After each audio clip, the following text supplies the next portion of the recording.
kalojmë tani tek sugjerimet e filmave. 5 filma dhe 2 libra. Do ta nisim fillim me filmat. I përmendim shkurtimisht së pari, Frida i vitit 2002 nga Julie Taymor, Lost in Translation i vitit 2003 nga Sofia Coppola, The Hours i vitit 2002 nga Stephen Daldry, Lady Bird i vitit 2017 nga Greta Gerwig.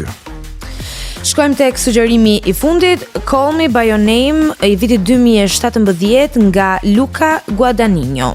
Mirë, tani do të ndalemi pak më gjatë tek secili prej filmave.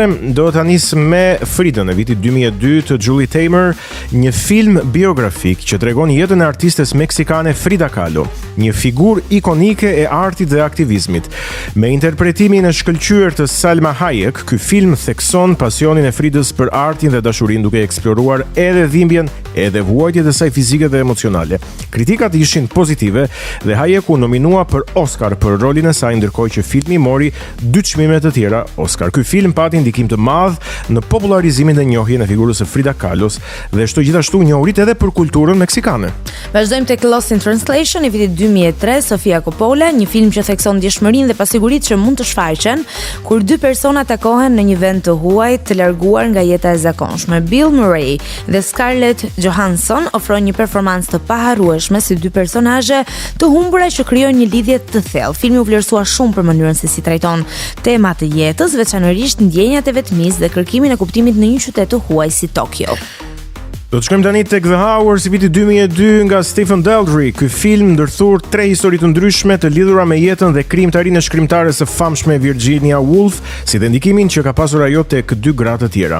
Me një cast të shkëlqyer aktoresh si Nicole Kidman, Julianne Moore dhe Meryl Streep, filmi thekson tensionet emocionale dhe sociale që gratë përjetojnë në jetën e tyre. Nicole Kidman fitoi çmimin Oscar për rolin e saj si Virginia Woolf. Ky film është i njohur për stilin e tij të pasur vizual dhe trajtimin e temave të depresionit, pasigurisë dhe identitetit. Vazhdojmë tek sugjerimi i radhës, Lady Bird i vitit 2017 me regji të Greta Gerwig, një dramë me nota komedie që trajton periudhën e rritjes së një vajze adoleshente në një qytet të vogël në Kaliforni. Saoirse Ronan ofron një performancë brillante si Kristen, pra Lady Bird, një vajzë që kërkon të shkojë përtej kufive të qytetit të saj dhe të gjejë vetveten. Filmi u vlerësua për qasjen e tij të natyrshme dhe të sinqertë ndaj adoleshencës, marrëdhënies komplekse me prindrit dhe kërkimin për liri. Greta Gerwig u nominua për Oscar për regji, ndërsa filmi mori gjithashtu shumë çmime dhe nominime, duke përfshirë nominimin për çmimin e filmit më të mirë.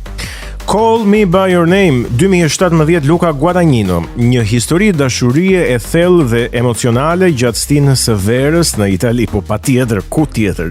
Me interpretimet e shkëlqyera të Timothy Chalamet dhe Armie Hammer, ky film ka tërhequr vëmendjen për mënyrën e ndjeshme dhe të bukur se si e trajton temën e dashurisë dhe identitetit seksual. Filmi u vlerësua me Oscar për skenarin më të mirë të përshtatur dhe ka pasur një ndikim të madh në kinematografinë moderne, duke hapur diskutime për dashurinë mes 2 burrave dhe përpjekjet për të jetuar këtë dashuri në mënyrë autentike.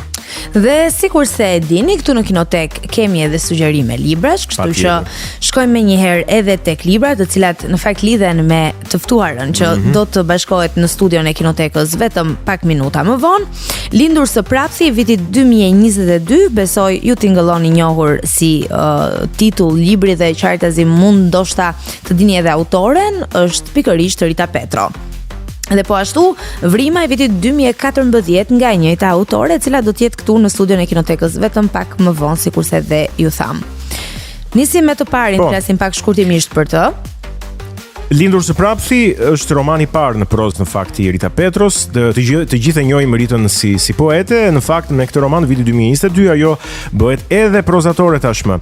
Romani sjell një vështrim të veçantë mbi jetën gjatë periudhës komuniste. Në këtë libër autoria përdor një stil të pasur dhe emocional për të përshkruar përjetimet e një fëmie që rritet në një kohë të caktuar, duke e vënë theksin pra te ndjeshmëria dhe te liria e individit që në atë kohë mungonin.